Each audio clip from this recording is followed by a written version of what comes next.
Come on the county, let's have a stroll.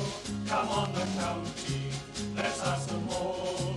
We're all behind you, so never fear. Come on the county, promotion's near. Run.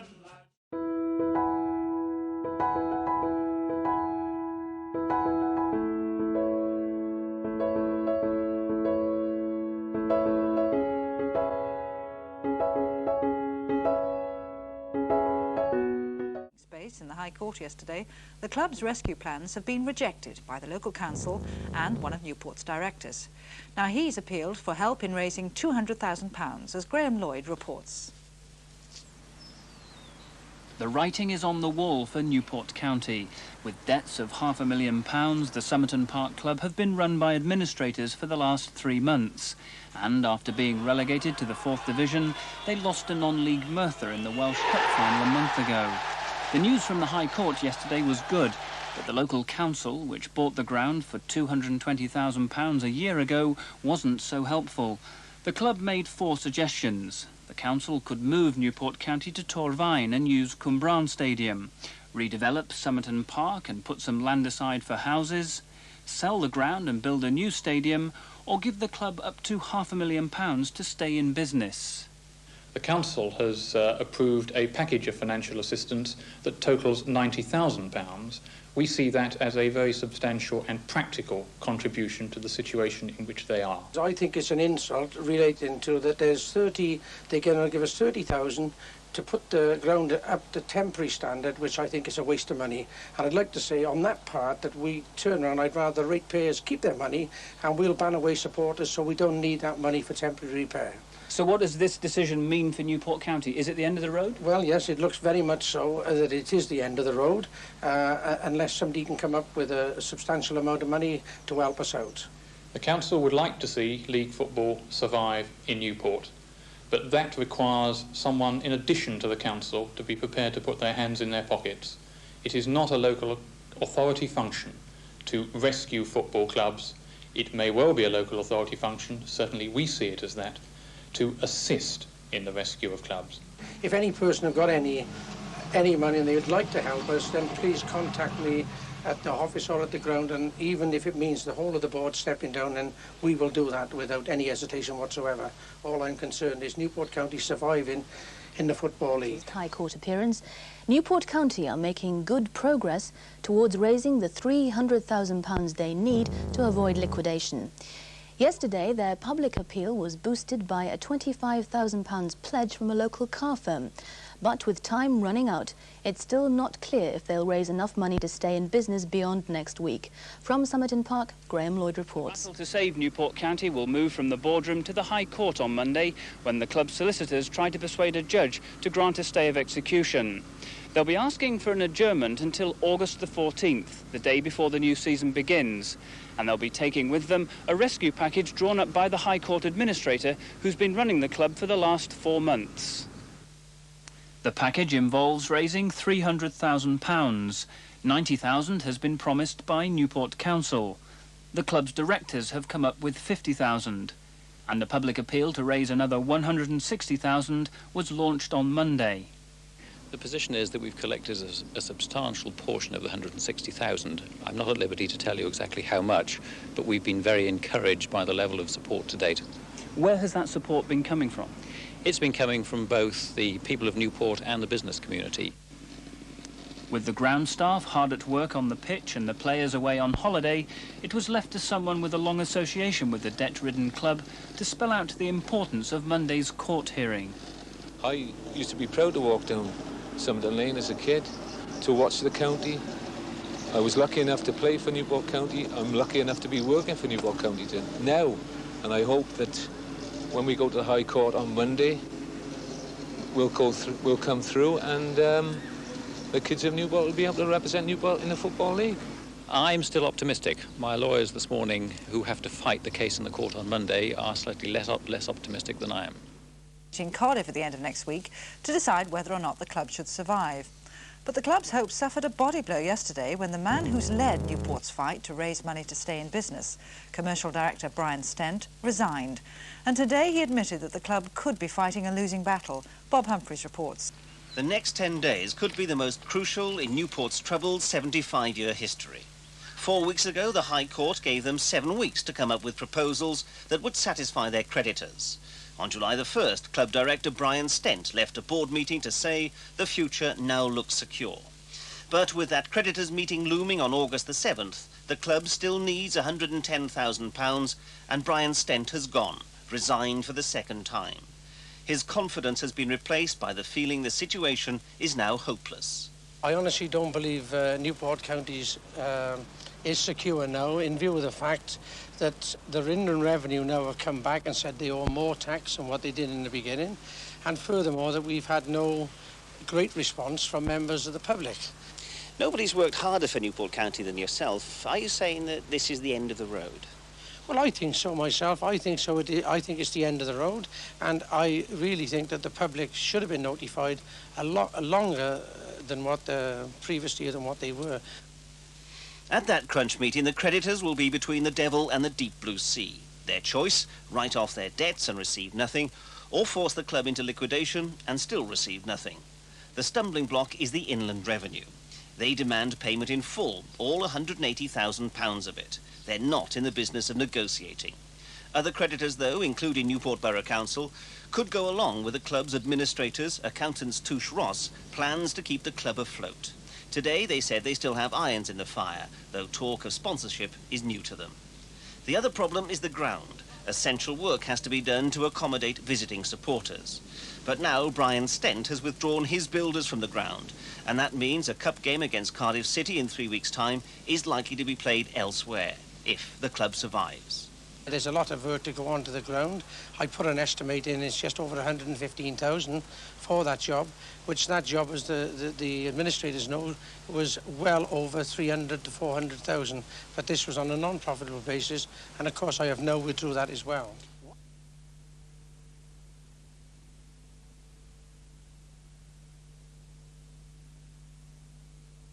There wasn't the biggest crowd to watch the match, just 1,400 at Somerton Park, which does look rather sad at the moment, with its main stand closed because of safety risks. Still, at least County's new keeper, Paul Bradshaw, looked sound enough behind a reshaped defence, although he stood no chance at all with Aberdeen's first goal. A long ball to John Hewitt, and arriving in the middle was Joey Miller, adding one more to the 4 he scored in Tuesday's friendly against Plymouth. So Newport won down, but it didn't take them more than a minute to level things. Steve Tupling, their signing from Darlington, won a fine tackle in midfield, and the ball fell nicely for Paul Giles to beat Jim Leighton.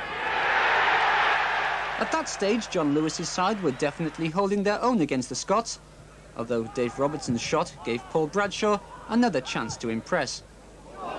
You'd expect a team of their quality to create chances, though, even in a warm-up game. Peter Weir's cross to the near post, headed just wide by Joey Miller this time. For all that, it wasn't until 7 minutes from the end that Aberdeen took the lead once again. Another cross from the left, and Robert Connor's effort found the corner. But County weren't finished yet, and they came close to equalising a couple of times before the final whistle. Simeon Hodges, the fullback who's joined from Lincoln, almost caught Jim Leighton out with one shot. And really, Newport did look like a team that deserved the chance to show what they can do in the new season. Right at the death, they were close to making it 2-2. Hodgson finding Tupling in the box, and Leighton down quickly to pull off a very smart save. 2-1 to Aberdeen in the end then, but on the pitch at least, plenty of promise for Newport County. Save Newport County Football Club from liquidation has been won. At a meeting in Cardiff, creditors have been told that the directors have raised enough to settle the 4th Division club's debts of nearly £500,000. But the deal was only clinched by the last-minute sale of a promising young player to a 1st Division club. The creditors who met this morning at the Cardiff offices of accountants Touche Ross knew that this was the last chance for Newport County. If they couldn't agree terms with the club, the High Court would put County into liquidation next week. But as Touche Rossi's Robert Ellis, acting as administrator for the High Court, outlined the package put together by the club's directors, it soon became evident that enough money had been raised to save County. When it came to a vote, the creditors were unanimous in accepting the voluntary scheme of arrangement. It emerged that over the last 9 months, Newport's directors have raised over £400,000 to settle the club's debts. Some came from their own pockets. £90,000 was given by Newport Borough Council. The club reluctantly accepted just £30,000 from Chelsea in final settlement for goalkeeper Roger Freestone. Yet by last night they were still over £80,000 short. The solution, the sale to First Division Wimbledon of their 18-year-old midfield player Richard Jones for £85,000. It means that Newport County is saved. We as administrators, with the assistance of the directors, have had pledges and cash of in total £404,000. That sum was the amount which we identified as being necessary to deal with the old liabilities of the club and the money that we needed to spend on ground improvements. Just how late was this deal sewn up? Very much last minute. We had meetings yesterday with the council to try and buy the ground off them. We also obviously were trying to push for greyhounds in Newport. Both those were refused. And we entered last night's board meeting at 4 o'clock, really feeling that the battle may well have been lost. And at the last minute, John Oliver, one of our directors, managed to pull off a deal with Wimbledon. So Newport County now hope to concentrate on football rather than finance in the coming season. They'll be hoping for a swift return to the third division. Their problem will be to achieve that without spending to replace the players lost in their fight for survival.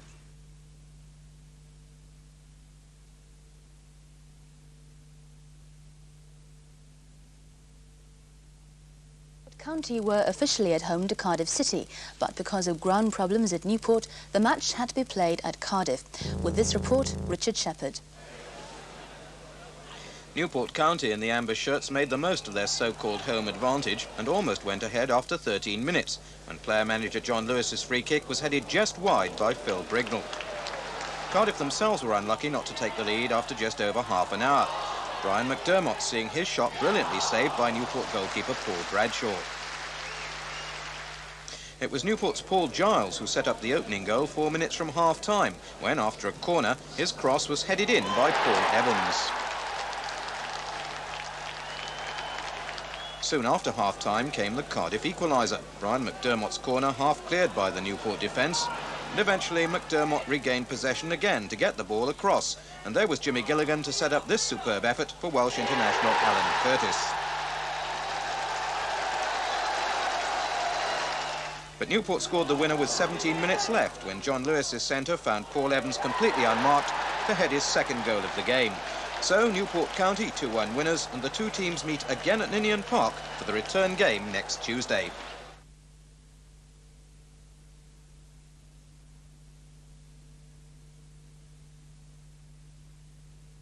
In the South Wales derby, Newport beat Cardiff City 4-3 on aggregate. They held a 2-1 lead from the first leg, and last night a 2-2 draw at Ninian Park took them through to the second round as Cardiff's defence let them down again. The signs looked ominous for Newport when Cardiff took a 6-minute lead. Centre-forward Gilligan volleying home Ford's cross at the far post. But within 5 minutes they'd equalised, thanks to a superb chip from the edge of the box by Taylor over a stranded Mosley. A first goal by new signing Sanderson after McDermott's shot had been deflected put Cardiff back in front. 4 minutes before the interval, Newport looked to have equalised again through Williams, but the goal was disallowed for a foul on Mosley. 4 minutes after half-time, though, Newport were level again. Hodson supplying Tupling with the perfect pass for the second equaliser and his first goal for the Gwent club. For much of the second half, Newport were up against it as Cardiff swarmed forward. McDermott's corner was met by Stevenson, and when the ball was scrambled away, Sanderson's header was high and wide. Midway through the half, Bart was brought down in the area, but Cardiff's appeals for a penalty fell on deaf ears. Seconds before the end, Bartlett had another chance, but he shot over. So a thoroughly deserved win for Newport, who had 5 former Cardiff players in their side, including manager. Obviously nice to come back to your old club and knock them out of the cup. Full credit to the lads. Showed a lot of character. Come back from being behind twice. Scored 2 good goals. The first one a cracker. He's picked the ball up on the edge of the box. I think he's turned from the centre halves, and I'm right behind him. He's curled it right in the top corner. You know, he's a cracking goal. Fair play. And the second one early in the second half, when it looked as if Cardiff were coming back? Yes, they got on top. We broke out very quickly down the right. Nice ball, and it was either by Andy or Simeon. And Steve Tuplin tucked it in very well, I thought. You know, he took the ball well. After last season's traumas, Newport are now out on their own, the only Welsh club in tomorrow's draw for the second round of the Littlewoods Cup. Newport County's financial problems look to be on the way to being resolved 3 weeks ago, when a creditors' meeting approved the rescue plan. 2 players were sold to Reading and Chelsea, and Richard Jones was set to join Wimbledon for £25,000, with a possible £60,000 to follow, depending on his progress. The deal was arranged between a Newport director, John Oliver, and the Wimbledon manager, Bobby Gould, who then decided not to proceed. Newport now feel they have no alternative. We obviously are keen that player should be transferred, the funds should be received, as it was an important part of our refinancing package with Newport County. Now, unless those monies are received, we will have no alternative but to sue Wimbledon. This agreement with the Wimbledon manager, Bobby Gould, was only a verbal agreement, though, wasn't it? Yes, verbal, confirmed, or a conversation between John Oliver and Gould, and then Stuart Lindsay, my fellow administrator, and Gould, which we subsequently confirmed in writing. So we have no doubt, again confirmed by our lawyers, that we do have a contract.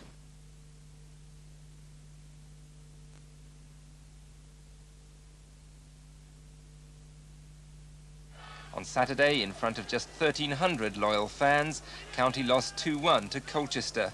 Their 8th defeat in 11 games left them anchored firmly at the bottom of the 4th division. If they stay there, they'll automatically lose their league status next May. John Lewis, the 31-year-old midfield player who's been managing the club since February, learnt last night that he was being relieved of his duties. He's been selected by assistant manager David Williams for tonight's Littlewoods Cup match against Crystal Palace. But he's now keen to move on and has already received approaches from a number of clubs, including Swansea. Neither John Lewis nor the county chairman, Alan Darlow, was available for comment today. But it's understood Mr. Lewis felt his job was made virtually impossible by the lack of resources and his exclusion from board meetings. County hope to appoint a manager by the end of this week, but whoever the new man is, he'll have the difficult task of keeping County in the league without spending money to improve his squad.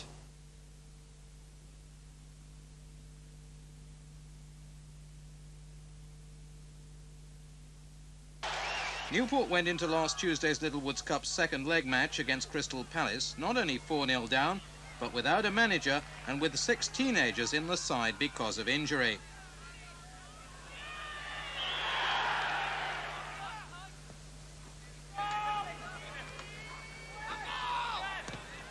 The result, a 2-0 defeat, was academic, and because of their injury problems, County had to include John Lewis, who'd had the unpleasant experience of being dismissed as manager just over 24 hours earlier, after just 7 months in charge.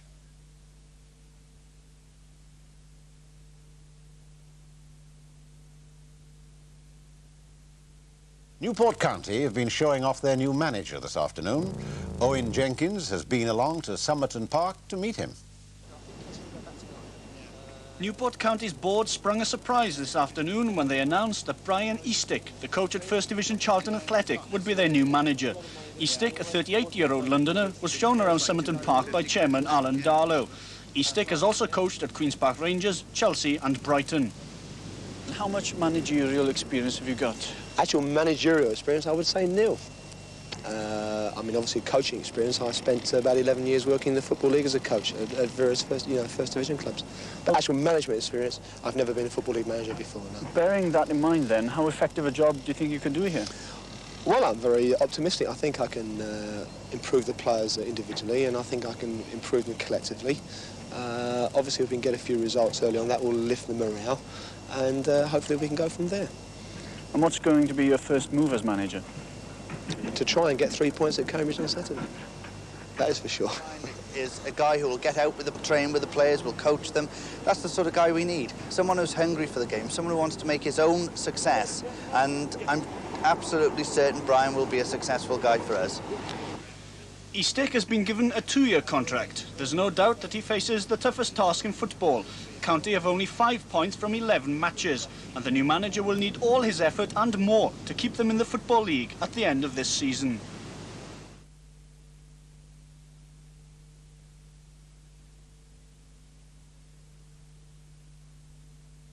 I've been in touch with the PFA, who seem to think that I've got a case for wrongful dismissal. I don't know whether directors will want to fight me on that, but I've played my last game for the club. I've told the directors, and I've told Brian Eastwick as well. I don't want to play for the club again. But not disillusioned with the game as a player? Oh no, I still enjoy the game. As I said in the newspapers, probably let myself down as a player-manager, but not as a player. You know, I still think I performed well in the games that I've played this season. And hopefully people will have noticed that. We've all got sympathy for John, but I think unfortunately John was a good player on the pitch. He tried hard as a manager, but it's a very difficult job to be a player manager. And I think, you know, as much as we all have sympathy for him, we have no alternative. We must bring back certainly a new manager. Whatever the reasons for Newport's problems, the results and performances in the league have been so disappointing that even the hardcore supporters are beginning to waver. It's very depressing at the moment, you know, because we're not winning at all, especially with the dismissal of John Lewis. You know, he's got no money, and I think that was unfair to sack him because he's got no money. I've never had second thoughts about coming over here regularly, but at the moment, you know, we consider going elsewhere. To be honest, you've got to blame the people in Newport at the end of the day, because they're not really getting behind the club enough, or the football supporters in Newport. I would say it's a problem which really stems from as high as you can go within the club.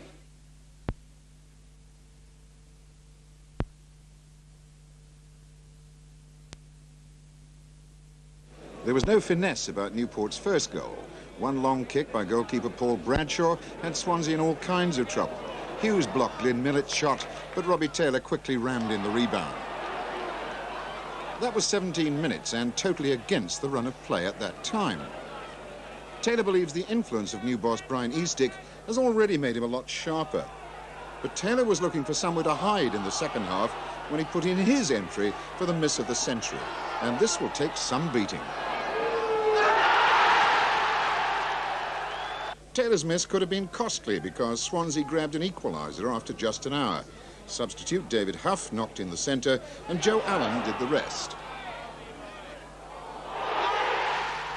A dance of joy for Joe, but a terrible piece of slipshod defence by Newport.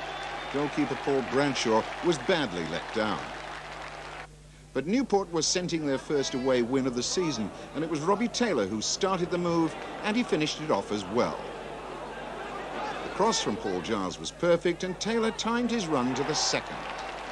Sheer relief and delight for Newport. That 2-run result ended a 7-games run without a victory. And this could have completed a hat-trick for Robbie Taylor, but for that earlier miss.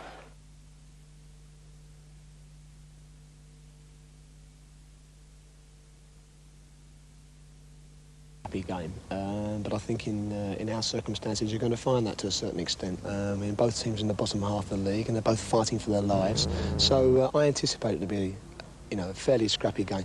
But at least you got 3 points to celebrate. That's the most important thing. That is the most important thing. I think in our situation, it's not so much the way we play, but to try and get a few points in the bag. And the confidence, hopefully, will come from that.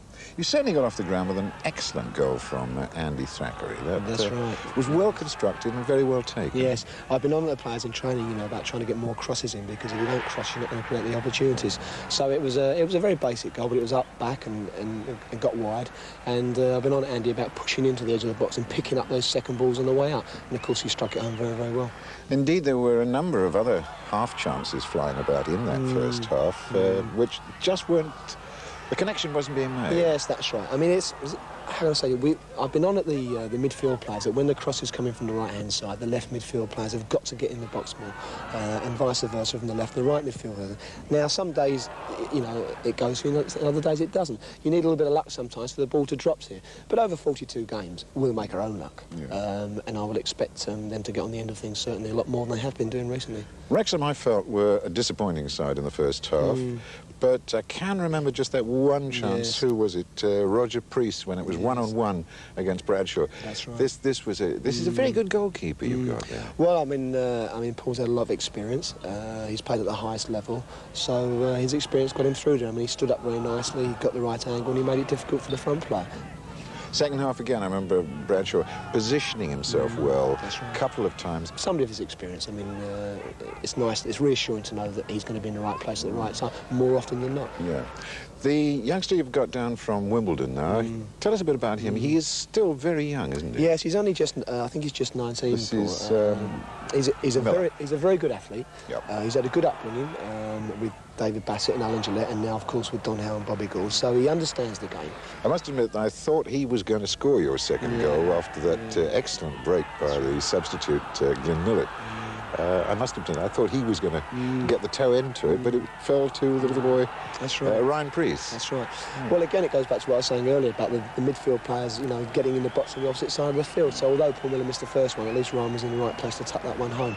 And it was a great relief to us because I felt, and I said to the players at half-time, I felt 1-0 wasn't going to be enough. We were always going to be on tenterhooks as long as it was 1-0. So when the second one went in, obviously that won the game for us. Lincoln went down last season with something like 47 points. Yeah, that's right.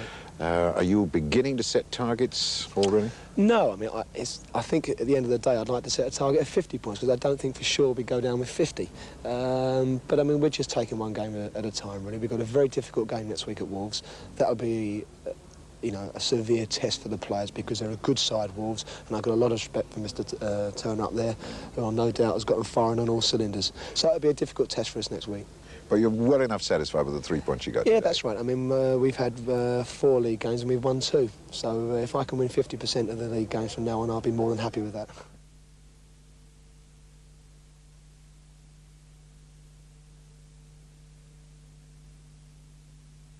Mr. Stent, a wealthy builder, resigned in anger some 5 months ago at Newport, but he returned to take over the club this week. He's pledged a lot of his own money to a club that seems to be heading right out of the league. But that's not how he sees Newport's situation. I really think that Newport County have got a future. I can't guarantee 100% that we're going to stay in the Football League, but we're going to have a damn good good shot at that. And as I say, if we can remain in the Football League, I'm not too worried about that, because the point is, I think if we go into the Vauxhall Conference, I think we can bounce back. And if we can hold Mr. Eastick, then I think the discussions that myself and the board have had with him, I really think that we can bounce back and really do a good job for the county, for Newport, the people of Newport. You've made about £30,000 available to your manager to spend on new players. Is that enough, and how can it be best spent? Well, as far as saying that I've made £30,000 available, there's a lot of conflicting reports, and what you've got to watch here in this position is if they think we're Rockefeller, the other clubs, they'll be asked at inflated prices. I think the truth of the matter is, whatever Mr. Eastick requires within reason to strengthen his team, then myself and the board will back him. Many of the Newport supporters have fears about housing development here at Somerton Park. The former chairman was an estate agent, you're a builder. Could that happen? And if it did happen, would any member of the board benefit from that? 100% no, Hugh. Newport Corporation own Somerton Park. I'm a builder. I'm a builder in Newport, and currently we're in the process of building over 200 houses, and I have a site no more than 75 yards away from Somerton with close on 200 units going there. And if, for instance, planning permission or Newport County went out of business was given on this, this would be a terrific blow to my company, and I do not want that to happen. I want Newport County to survive, and I will make sure that they do survive. There is no way that Somerton Park will be an housing development. If we went out of business, if we went bankrupt, which I'll fight my hardest to stop, then I mean that is up to the Newport Corporation. It It's my intention to get this club on an even footing and purchase the ground back from the council, which should never have been sold to the corporation. I believe if Mr. Darlow and the rest of the board and myself had have been involved in Somerton Park at a lot earlier date, even before the administrators was in, I do not believe that the ground would have gone back to Newport Corporation. Brian Stent, a committed Newport County supporter who still believes the club can be saved from the drop into non-league football.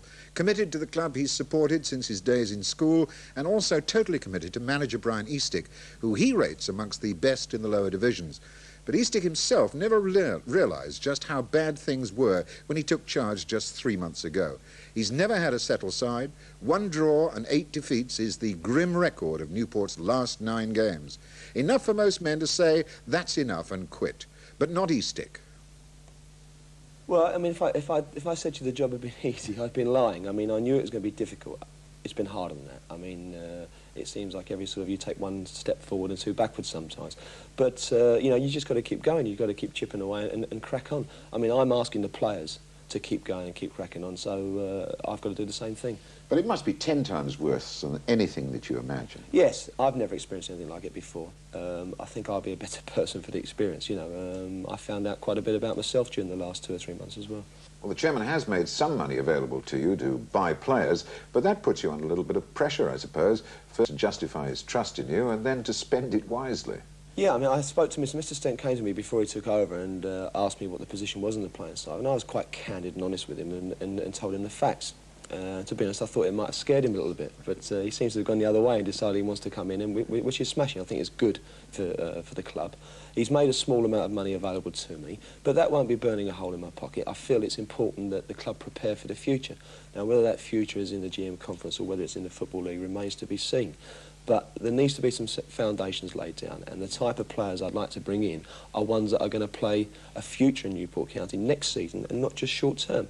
It would be very easy for me to go and spend, for instance, £7,000 or £8,000 on a player now that quite obviously would probably be a free transfer in the summer. And then you've got to try and negotiate to bring him here, which means possibly giving him quite lucrative terms. I'm not going to enter into that. What I will be doing is continue looking very hard at the non-league scene and the reserve team scene, and when and if I find someone I think is suitable to come in, I will ask the chairman, can I buy this player? I think a lot of people will have already written off Newport County, but what do you think? Well, you've got to take it as it comes. I mean, at the moment, it's still possible that we can stay in the league. I mean, if we go and get 3 points at Burnley, and hopefully a couple of the clubs above us lose, then all of a sudden we're talking about 8 points with 2 games in hand. And we've got a lot of home games this month. It's not impossible. A lot of people are writing off and saying it's impossible. If it gets to 17, 18, 19 points gap, then it'll be pretty well impossible. But what we've got to do, we've got to win a couple of games. I mean, we've not won for, I think it's something like 9 or 10 league games. Well, there's a few clubs in the league have had bad runs. I mean, I was reading in the paper, John Sillett was only saying that they won 1 out of 13. So someone above us is going to have a bad run. What we've got to make sure is that we have a good run.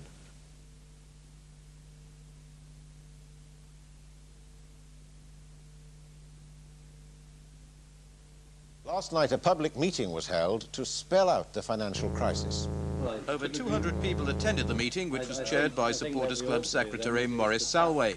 Newport County Director Alan Worthy told the meeting that the struggling 4th Division club was nearly £100,000 in debt and that £4,000 was urgently needed over the next fortnight. So did he think that the club was in imminent danger of closing? Not at all. Definitely not. So does that mean you're going to play Hartlepool United on Friday night? We certainly are, and we're looking forward to it. This directive to manager Brian Eastick that he has to sell his players to keep funds going. The club is now resigned to relegation from the Football League with massive debts. I will, you know, endeavour to be as professional as I possibly can. Now, you know, you can only do the very best with what you've got. Now, obviously, it may come to the situation where I will have to play some YTS boys in the team and maybe even some non-contract players. Now, that's not going to be relished by anybody, but I will just have to do the very best I can while I'm here. What about from a personal point of view? How do you see your future with Newport? Well, you'd have to speak to the directors about that, really. I mean, I'm not sure where they're going to go next year, whether they would be staying full-time or whether they decide to go part-time. Obviously, if they go part-time, there is a distinct possibility that I could well be made redundant. You left First Division Charlton Athletic to come to bottom of the 4th Division Newport County. Any regrets? No, I mean, I'm a great believer you've got to look forward. It's no good looking back. I mean, whatever happens here, you know, I've learnt an immense amount from my 5 or 6 months here. You know, I've considered it good experience in many ways. There's not many managers have been through what I've been through in the last 5 or 6 months, that's for sure. So I'm a great believer you've got to be positive and look forward. And I don't regret coming there.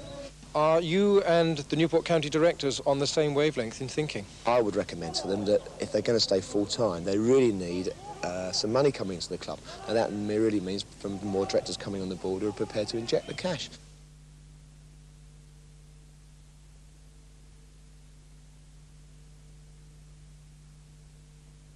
In fact, there could have been a goal in front, Newport, after just 5 minutes. But Andy Thackeray, well, he'll regret that one for a very long time. But Newport did get their goal. Man's corner, Williams' header, off the line by Harrison.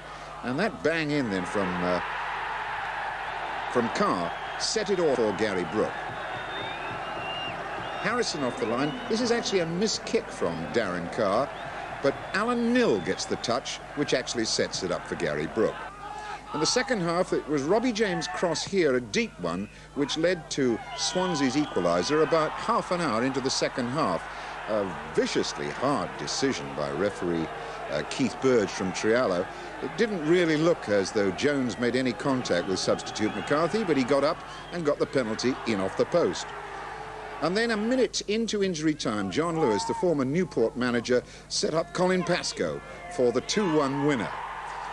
Actually, it looks suspiciously as though the referee should have given offside against Rayner there. I think if you see that in freeze motion, when the ball is kicked, Rayner is definitely offside. But that defeat was the final nail in Newport's coffin. Chairman Tony Worthy knew that Colin Pascoe's goal had turned his experience as a director into a nightmare. The Chaldean publican was left in charge when 5 directors quit just 2 weeks after Tony Worthy joined the board just over a month ago. Now Newport are so far behind that they have no chance of catching up. Saddled with crippling debts of more than £200,000, there's no way out. Newport will lose Football League status in May. It's obvious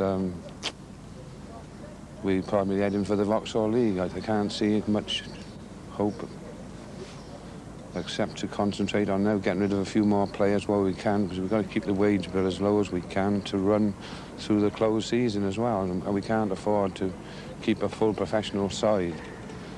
So the more that go this week, the better really for us. There were lots of scouts here today looking at some of the players. We just got to wait and see now. We think there is about another £40,000 on the table in offers now for our players.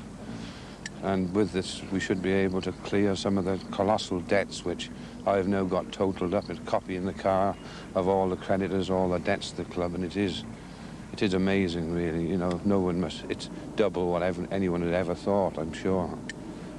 We just have to work through these as they come. As I say, I've had to keep dipping into my high interest account and clearing the county, the rates and the rent to £2,000. The police had to give 900, and I promised to pay them their bills as they leave each match. It just goes on and on. There was Williams Insurance Company. We weren't insured for the last Friday's game until I made the phone call through to make sure that promised £5,000 in the post, and then that's got to go through. In fact, it was a bit of a muddle because we had the tax people turn up for their 5,000, so the 5,000 went to the wrong person first, or to the right person, but we've got to send the next 5,000 off now. The profit from Paul Bowden's sale to Swindon last Friday will not reduce Newport's debts by very much. Former chairman Brian Stent was greatly involved when Bowden was bought from Bath some 5 weeks ago. And Mr. Stent, obviously, he feels that he spent a lot of money, his own money, on buying this player, and so he obviously thinks he should at least have some, if not all of his money back out of it as well. So it's going to be, as we get the cheque, so it's virtually promised out to various people. I've been instructed by the directors that we need to bring in as much money as possible to keep the club alive. Now, at the end of the day, I understand that, because the most important thing is that there is a football club here in Newport next year. Now, obviously, realistically, it looks now as if it's going to be a GM Conference club. What I feel they've got to do is they've got to reorganise the club from top to bottom, decide whether they're going to go part-time or stay full-time, and put themselves in a position where they can make a realistic challenge to get back in the league in 2 or 3 years' time. Now, to come back straight away is really going to need an influx of a substantial amount of money, which means 1 or 2 directors, or maybe even more, coming onto the ball with deep pockets. Now, if that can be achieved, get people in like that, then there's no reason why they couldn't make a realistic attempt to come straight back, as Lincoln are this year. But if not, then it's going to have to maybe be a 3 or 4 year programme of work, and then maybe come back at a later stage. I think we can say now this is going to be a semi-professional outfit. Yeah. And with more interest going on, we hope to get maybe better gates. We try and tidy everything up all ready for it. And if the council wishes to stay here, we will. If they want this for something else, and they let us move to Gleblands or one of their new stadiums as a Vauxhall League club, I think we would be prepared to do that. What about your own position, Brian? Are you going to still continue with the club and work and fight for the club? Well, I feel at this moment in time I'm probably the best person to try as best I can under very difficult circumstances to hold the place together on the playing side. I shall continue to run the playing side as professionally as I can. But in terms of long-term future, then obviously you'd have to speak to the directors about that. But given the opportunity, would you like to continue and get this club back out of trouble? That's a very difficult question to answer, Hugh. I mean, I don't know. I'd have to sit and have a long discussion with the director. I don't know where they're going. I mean, if they came up with a constructive 3 or 4 year plan and said, listen, you know, we have got a chance of coming back in 2 or 3 years, I'd be prepared to talk to them about it. But I think with the financial situation it is at this moment in time, it wouldn't surprise me that they maybe come to the situation where they couldn't afford to pay my wages. Now, if that has to come to it, then so be it. The most important thing of all is that there is a football club here next year, because I think that the 1,500 people that have come and supported us this year, through thick and thin, you know, they haven't seen a great deal of attractive football. It's important for them that there is a football club here next year, and I certainly won't be taking money under false pretences. Are you beginning to wish now that you never got involved with Newport County in the first place? Not really, no. It was a good opportunity, really, a challenge to take, and it was how it was passed to me. Obviously, everybody knew the financial. They were accountants and businessmen. They would have known exactly, once one pulled out, it would be best for everyone to run straight away, and I think that's how it happened. They just went, and it just happened to be me there. They could make chairman before they went, before the resignations were handed over. So as far as that's it, that's how it happened. They again failed to keep up the weekly payments on the rent that they owe. And worse still, councillors decided to pull out of a rescue package agreed last year. That involved giving the club £60,000 as long as ground improvements were carried out and that the club stayed in the league. No work has been done on the ground, and County now seems certain to be relegated from the 4th Division at the end of this season. County fielded what was almost their entire first team in this afternoon's reserve team game against Shrewsbury, using the match as a shop window exercise before Thursday's transfer deadline. But even if they do succeed in selling more players to raise desperately needed cash, today's action by Newport Borough Council comes as yet another sickening blow to the struggling club. Everyone's coming from everywhere for money. The Inland Revenue, the letters come now that say the bailiff will be in 7 days. It was a friendly warning, but it is a serious thing that the bailiff is coming. It's just one thing after another, isn't it? One thing after another, and the Wolves match, that was a disaster. We were all built ourselves up for that Wolves game, and we imagined we were going to have a capacity crowd and give every supporter a chance to come and support us, because without the supporters, I mean, we were paying, when I came on the scene, we were paying £10,200 a week wage bill. Well, we're taking 1,200 people coming through that gate. Out of those, many of them are season ticket holders, so we're not taking £3 off them. We're only taking the £3 off the people, and then a lot of children. So we were not, at any week, making a profit. We were running a loss. So, I mean, people have said in the past football clubs are almost always going under, but I mean, the situation really is quite desperate now, isn't it? I think clubs have created, and I think the public in some cases have got fed up with people appealing for appeals, maybe nothing, not even to do with football, but just generally appealing for money and crying wolf that they are in trouble. We are in serious trouble. What would you appeal for now, then, at this moment? A miracle. And I don't know. And can you put a cash price on that miracle? £200,000. 50,000 to keep us going, but 200,000 to wipe the slate clean. And unless you get that, the situation's grave, obviously. Very grave. Football club. Frantic discussions have been going on with the Borough Council this afternoon to try and find a solution to the club's financial problems. The authority has withdrawn a £60,000 rescue package and has been demanding rent and rates on the Somerton Park ground to the tune of £2,000 a week. Newport County's directors said that they would have no alternative but to close the club down immediately if the council insisted on being paid. Somerton Park has been the home of Newport County since the club was formed in 1912. Over the years, it's been used for greyhound racing and speedway. There's talk now of it being turned into houses. Newport have been propping up the 4th Division for virtually the whole of the season. They're now 11 points adrift and have all but given up the ghost, selling off their best players and sacking their manager in a bid to pay off debts of more than £200,000 and keep the club going. Well, the latest situation is that things have gone from bad to worse.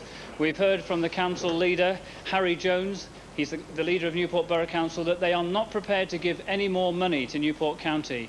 We've heard already about the £60,000 that they've promised to Newport County. They've decided to withhold that. They're also not prepared to waive the rates and the rents which Newport County owe them. So the situation here is that the Newport County board, and it's a very small board, only three directors, they are now meeting with one or two, I can only call them mystery men because they went into the meeting a few moments ago. We don't know who they are or where they're from. They began a board meeting. Really, it's down to them now. The council has said no more money from us. It's up to Newport County.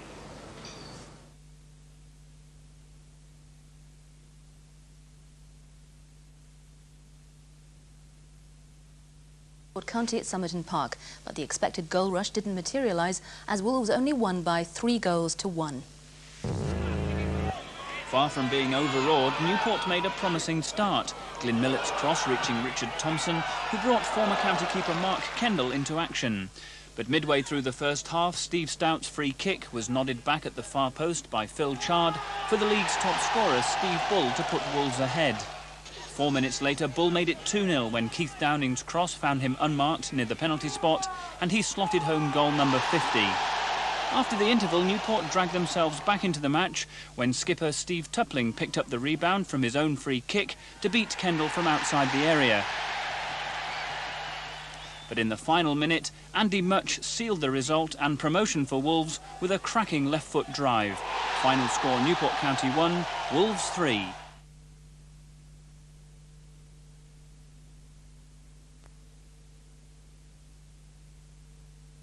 County, though, sadly, for totally different reasons. Today, they signed off their 68-year league existence against Rochdale, and as usual, it was the opposition that had the better chances in a goalless first half. Rochdale's eventual winner came after an hour. So Newport slipped away to non-league football before their biggest crowd of the season, who presumably came not to praise, but to bury them.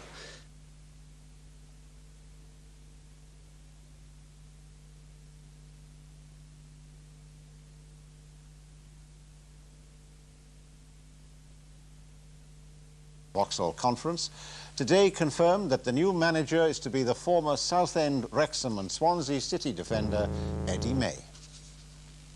Eddie May was met at Newport Somerton Park ground this morning by club consultant Maurice Salway, having agreed to join the club on a 2-year contract after recently being in charge of a side in Iceland.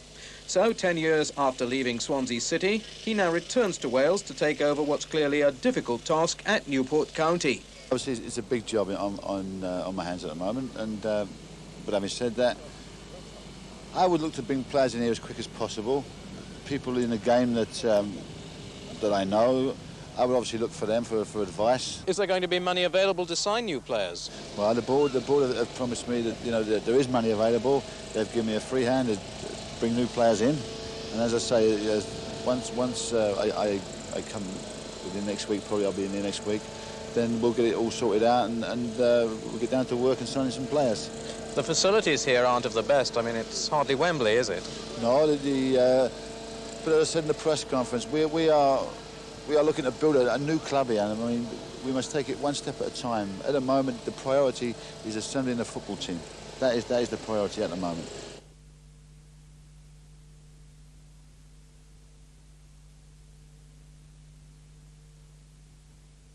football ground of Newport County in the next 48 hours, leaving the club with nowhere to play as the new season approaches. This afternoon, directors of the club failed in court to gain further time in which to settle a rent arrears of £23,000. The local authority had given a deadline of 2 o'clock this afternoon for the bill to be paid, but the club, which was relegated from the Football League at the end of last season, went back to court, claiming that a cheque was on its way from a wealthy backer in America. The day's events have proved too much for the club's new manager, Eddie May. He left Newport this evening saying he's had enough and was resigning. Well, I've decided to resign. Within the last hour, I've had 2 different versions of what's happened. So I'm not happy with, the latest developments, and I've decided to resign. I decided to resign actually before this afternoon's developments, but I just thought I'd wait to see what happened, and just to see it out to the end, and then make my statement then. Is this effectively the end of Newport County? No, I mean, they've lost their ground. They have no home, but it's still a football club. There is still a football club, and there's still a chance. And hopefully they can survive. But I just felt that I've been frustrated enough, and I just feel that I've had enough, and I've decided to get out. Will nothing tempt you back now? No, I mean, football's it's a funny game, so to speak, but I've decided, I've made a decision, and I'll stick by that. Are you critical of the directors? No, I honestly believe that they mean well for Newport County. I just feel that they never had enough time to do it. I don't feel as if the probably circumstances beat them, and but I've got admiration for them, because I think that they want to do well at Newport. Whether they can, it remains to be seen. I hope so. But you have been unhappy in the past about how things have been running there, haven't you? Simply because I've been bang my head against a brick wall, so to speak, and things haven't happened quick enough, so I've taken this action. Ground, Newport Council said they'd been committed to helping the club and had given them every opportunity to clear the rent arrears of £23,000. But the club only had itself to blame for the eviction. Bailiffs will move in within the next few days. Today's events could well seal the fate of Newport County. With no ground to play on, it's likely they'll have to leave the Vauxhall Conference League. Yet, ironically, they've just published this fixture list for games it seems they'll never play. It's provoked a bitter reaction from the supporters. Disillusioned. I'd just like to say, if any of the directors were listening to this, which I very much doubt, why don't you come out and face the public, face the Newport supporters, let us know what's going on, what you intend for the club. Call a shareholders meeting and let the shareholders know what's going on. The gates at Somerton Park were closed this morning and padlocked from the inside. The Borough Council took action after a High Court judge refused to grant a stay of execution for the club. The real difficulty was that every time we cleared the club slate, they just couldn't climb their way out of it. And it isn't the function of a local council to enable a club that is wholly uneconomic to continue operating. The people who pay their rates and so on have rightly been critical of local authorities who have spent too much down that area. We think we got the balance about right between giving the club the chance to survive and our responsibilities to our ratepayers, not, frankly, to pour money down the drain. So what happens to the ground now? You are in possession of it. What are you going to do with it? Yes, it's not something we've even begun to consider. Until the bailiffs went in this morning, we still hoped against hope that the club would come forward with the money that it had promised.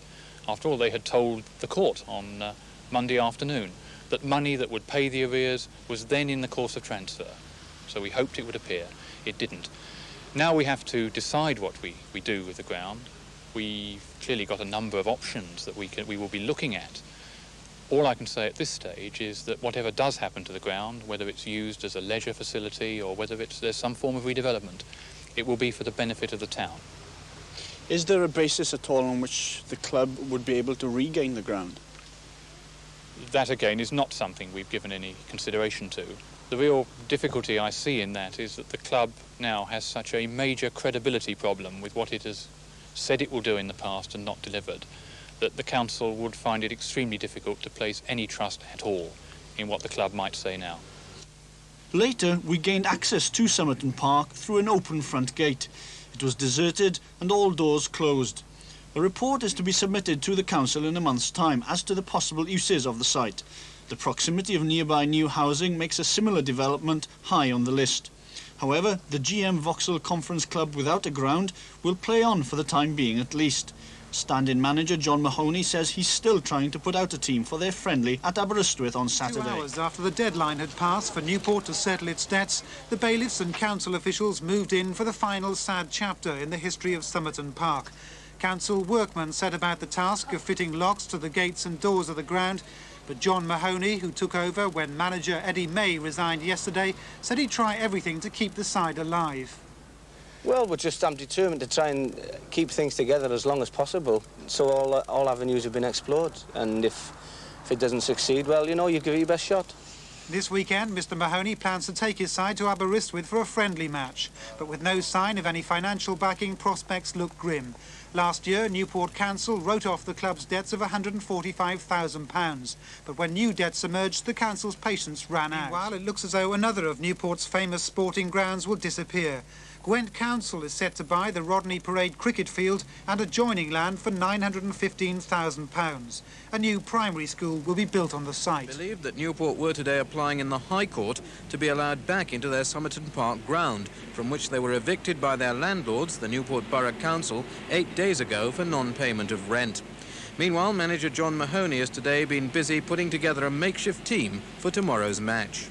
Statement this evening from the solicitors acting for Newport County says the council will now allow the club back in at Somerton Park. The Vauxhall Conference officials are now satisfied that Tuesday's home game with Kettering will be played and that Newport will be able to play regularly on the ground, which was recently locked and bolted by the bailiffs.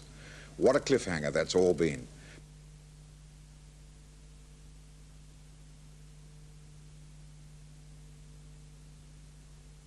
Saturday, County scored 4 goals in a league match for the first time in nearly 5 years and, as importantly, perhaps kept a clean sheet for only the second time since joining the Vauxhall Conference. But, as Hugh reports, one Welshman did not enjoy that match, and that was Weymouth Swansea-born manager Stuart Morgan. Referee Clive Wilkes was kept very busy at Somerton Park, but Weymouth manager Stuart Morgan was incensed by one incident the referee failed to penalise and got sent off for protesting too vehemently. Weymouth later had 2 more sent off, centre-back Paul Compton for 2 bookings and midfielder Peter Conning after Francis Ford was laid out with a smack on the chin. But in the early stages of the match, Weymouth regularly posed problems for a Newport defence who were missing 3 regular first-team defenders, Phil Brignall, Max Thompson and Darren Peacock. So the final 4-0 result in Newport's favour delighted manager John Mahoney, even though it was achieved eventually against a very depleted Weymouth team. You know, for us to score 4 goals is a real bonus, but by the same token, at least we didn't try and play the way I don't want us to play. We kept our shape. Nice, as I said before, nice to have a clean sheet, but you know, obviously we've got a big battle on our hands at Newport to try and educate the public, because I don't think they're used to the style we're trying to adopt. It's going to take some time, and obviously they're going to become impatient, but you know, if you're going to get big men in to just whack it, you may as well get somebody else in to be your manager. Just before you scored, it was beginning to look as though you were getting into the game. I remember a Sanderson shot, was it, that was very well saved. You were putting pressure on them at that time. Yeah, we're a bit Jekyll and Hyde here at the moment, because we've got players playing out of position and asking them to do things that they're not really capable of doing consistently. But by the same token, you know, they responded well. They've had the last 3 away games, we could have won all 3, and in the end we've only got the 1 point to show for it. But I did say to a fella last night, someday somebody's going to be on the end of... he's a Weymouth supporter, funny enough, and he did say, you were right, and I thought it was going to happen soon, within the next couple of weeks, and luckily it proved today to be so. That's right. Well, it was a fullback, David Withers, who set you on the winning trail in the first half there. Yeah, it's well taken goal. He scored...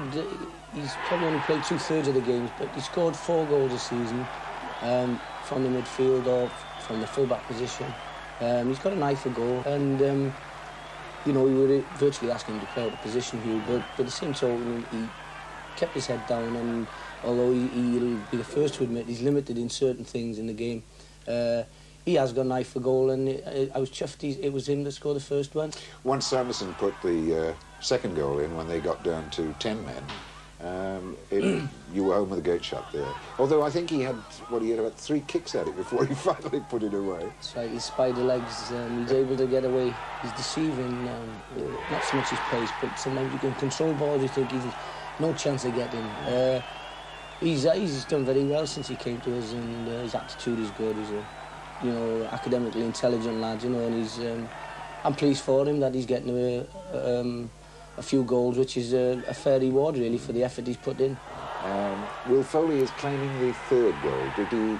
Did he actually get it, do you reckon? I don't know. I think he would have probably had a better view than I did, Hugh. I think he'd be the first one to claim it if there was anybody.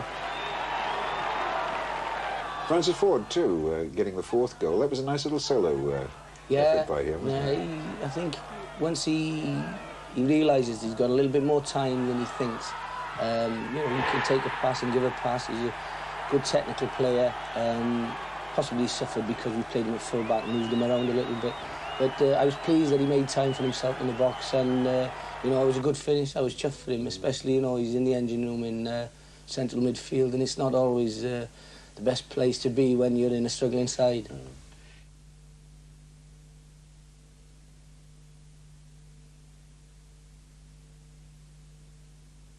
Half was a pretty drab affair, with Newport dominating, but their good approach work was often wasted by a poor final pass or cross, or as in this case by Paul Sanderson, poor finishing. A combination of injuries and suspensions meant that Les Chappell, Newport's assistant manager, had to play in midfield. It was Paul Sanderson who caused most panic in the Carnarvon defence every time he got the ball. Another fine run down the right here, setting up a chance for Chris Marustic, who couldn't keep his shot down from close range, and Carnarvon escaped. At the heart of Carnarvon's sporadic attacks was Graham Steele. This shot from him their best effort of the match. So 0-0 at half-time, and the North Wales club a little fortunate to be on level terms at the break. The game picked up in the second half, with Newport coasting to victory thanks to a Paul Sugrue hat-trick. His first, quite soon after the interval, rounding off a piece of individual magic as he collected the ball near halfway and beat at least half a dozen Carnarvon defenders before whipping a shot past Russ Hughes in goal. His second goal was the result of another splendid run by Sanderson. Picking up a Newport clearance, he outpaced his marker and drew the goalkeeper before setting up Sugrue, who was left with the simple task of putting the home side 2 goals ahead. Sugrue's third came from the penalty spot about a quarter of an hour from time. It followed a nice build-up between Sanderson and Withers being brought down by Carnarvon's substitute Bobby Tynan just inside the area. With Sugrue on a hat-trick, he was more than happy to wrap up the game for Newport, and they go into tonight's 5th round draw. The final score at Somerton Park, Newport County 3, Carnarvon Town 0.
who's been trying to save the club from oblivion, says there's still hope of keeping County alive.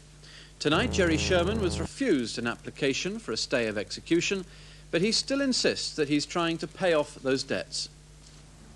Newport County were wound up in the High Court for failing to pay debts of £126,000 owed to preferential creditors, including the Inland Revenue. Some furniture has already been removed by bailiffs from Somerton Park. But last week the judge suspended the order until today after Newport County's chairman, Jerry Sherman, said the money to pay Newport's most pressing debts would be there by today. But in court, Mr. Justice Millett was told this afternoon that money had never arrived. The barrister for the accountants overseeing Newport's affairs said the arrangements to pay the bills had floundered and failed. Today, the once proud club has few assets left. The ground belongs to the local council, and probably the most substantial property is a few kegs of beer in the bar. Tonight, talks are believed to be going on in London in an effort to start a new club at Somerton Park. Months of uncertainty for the players and staff of Newport County ended this afternoon. At 12 noon today, the joint liquidators who've been in charge here at Somerton Park since Monday announced they were making redundant most of the players and staff. The GM Vauxhall League have been told that Newport County is unable to play its next two fixtures. The news follows the failure of chairman Jerry Sherman to come up with the cash he'd promised to keep the club going. He's thought to be still involved in efforts to keep County alive, but the football authorities insist any reformed company must pay off County's debts. They run to well over £120,000. Both the Vauxhall League and the Welsh FA are known to oppose the idea of a new club failing to pay off the debts of the old. Club Secretary Keith Saunders joined County in 1947. For him tonight, it looks like the end of the road. Do you feel let down at all by Jerry Sherman? No, I don't think so, because I think he's done his best and he's put a considerable amount of money in the club this season. And it's rather unfortunate he's had the hitch. I don't know the reasons for it. You've been here for 42 years. Did you think it would all end like this? No, I didn't. No. No, I really didn't. Still has football.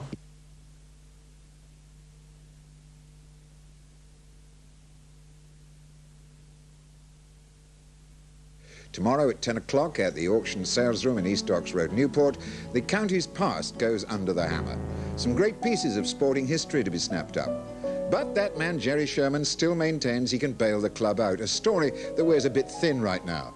The Football Association will take the final decision early next week, but it won't affect tomorrow's Souvenirs, sale. framed telegrams of congratulation from Real Madrid and Barcelona, and trophies from Newport's great run in the Cup Winners' Cup 8 years ago, when they were under the management of Len Ashurst.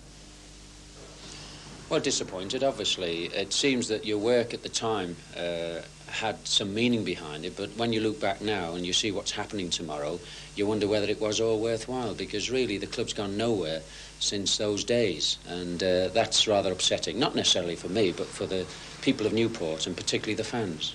Yet it's only 8 years ago that you and Newport County were in the last 8 of the Cup Winners' Cup.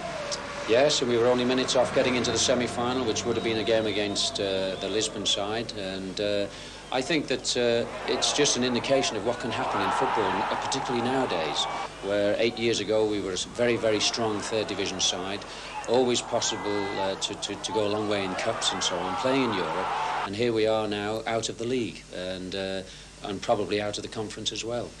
Were there any signs then of that the club was to go to the wall?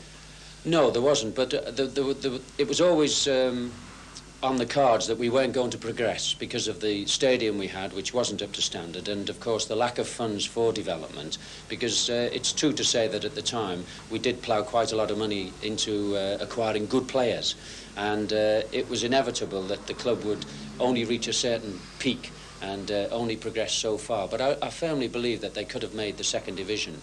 They might have struggled, but I think that they could have achieved that with the players that they had. But they didn't quite make it in that promotion season when I was at Cardiff City and we won promotion. And of course, from then, it's all been downhill. Now, I suppose, all that's left are, what, a lot of memories? Oh, yes. I mean, you can't take those away from the players who played at the time and the people who were involved, and myself, of course. And the fans must look back on that period as a really a blue-ribboned era of the history of the club. They can't take it away.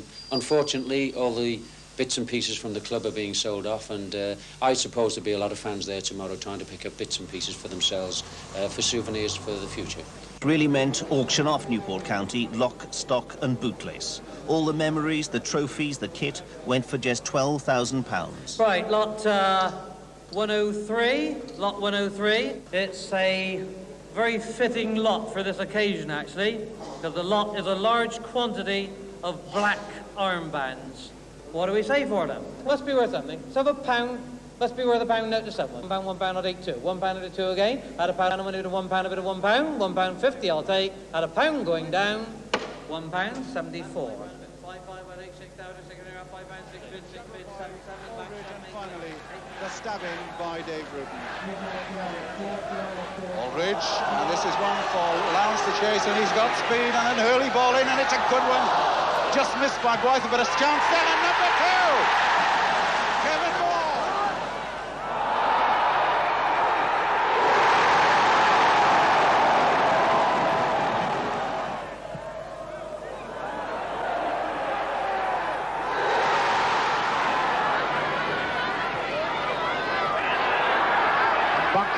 Number 9. Been a supporter of Newport County for 20-odd years, so it's a bit of nostalgia. That belonged to Tommy Tynan, and I'm very pleased to have got it in the auction. How much did you pay for it? £50. Did you think this day would ever come? Never, never. Saddest day of my life. What's it like seeing all these things being sold off? Heartbreaking supporters there, the good supporters, and people from outside. I mean, goalkeeper shirts going for £19. I mean, you knew the players who wore them. Unbelievable, unbelievable. Yet, only 9 years ago, Newport County were winning the Welsh Cup, being promoted, and finding themselves on the verge of playing in European football. Len Ashurst, as manager of Newport County, let me interrupt you. What do you make of this reception? Well, it's wonderful, isn't it? You know, it seems as if the whole town's turned out for us. And, well, you just have to look at the faces of the people who are down below there. They're ecstatic, and so are we. It's just marvellous. What have the players made of it? They're obviously enjoying it, and they deserve every accolade that they get because they've had a marvellous season.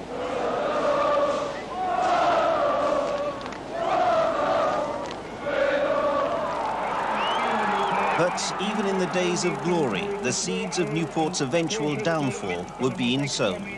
We committed ourselves to building a team with high wages, and then with the event of many things happening in the game, not getting the crowds that we wanted, we were very difficult to get a crowd of 3,500 average when we needed 5,000 to break even. Then the rule with clubs keeping their home gates and having no share of away gates, Newport County suffered very badly from that. So obviously in those days we didn't foresee the changes that were taking place in the game. Give us all a go. Run, lad, shoot, lad, you can do it yet. Come on, Newport County, oh, bang it in the net. The game is ending, you've almost won. We'll end this song just as we begun. The final chorus will now begin. So all together, let's all join in. Run, lads, shoot, lads, give your heart and soul. Run, lads, shoot, lads, give us all a go. Run, lads, shoot, lads, you can do it yet. Come on, Newport County, oh, bang it in the net. Bye!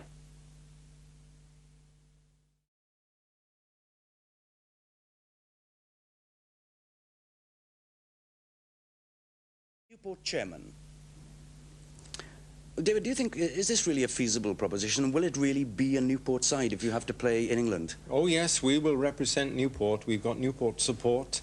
We're all Newport people. Half of the steering committee are exiles from Newport in various places, including me. But we're a Newport team and we'll come back home as soon as they'll have us. Then the wind died down, and after just 10 minutes, Newport went further ahead. Norman Parcell was the architect, and it was Lillygreen whose cross provided the ball on a plate for Jarvis. Demise of Newport County, the club which rose from its ashes, Newport AFC, found itself without a ground in the town because of its predecessor's problems at Somerton Park. But after a season in exile at Morton in Marsh in the Cotswolds, the club's finally set to return to Gwent. Dau funud yn ddiweddarach, Symudiad llawer iawn gwell, Paul Sanderson. Ellis unwaith eto. Ac yna'r cefnwr de Marcus Brain yn mynd ar ymosod a chreu'r cyfle I Phil Green. Dwi ddim. The weeds gradually invading the terraces of Somerton Park have grown from the seeds of one of football's most bizarre controversies. The ground, still in serviceable condition, is home to Newport AFC, or at least it would be if the Welsh FA hadn't banned them from playing anywhere in Wales. The club, who rose from the ashes of the defunct Newport County, are one of 4 senior non-league sides being forced to play across the border in England because they refused to leave the English leagues they play in. As Somerton Park saw its last match. 3,000 who saw the last and one who'd seen the first 2. Jimmy Jenkins, born with the century, and there in 1912 for Newport County against Mid-Rhondda. Old players came back, old managers, old trainers, old fans. To wallow in nostalgia, hear the cheers again. Relive times now past. There was jubilation as representatives of the 3 clubs left the High Court this morning. They'd regained the right to play their matches in Wales and won a ruling that the decision to ban them had represented an unfair restraint of trade. We're absolutely delighted, particularly for our supporters who followed us so loyally at great personal cost. They will now have the opportunity of watching us at home and Carnarvon and Colwyn Bay as well. Turned out in force to cheer on their team, and I think they'll keep coming. I reckon it's great. Brilliant. It's good for the town. Good for everyone. Joe's at the Welsh FA, talking a load of nonsense. And it's good to see them back where they belong. I mean, look at the people have spoken. The people of Newport have spoken tonight.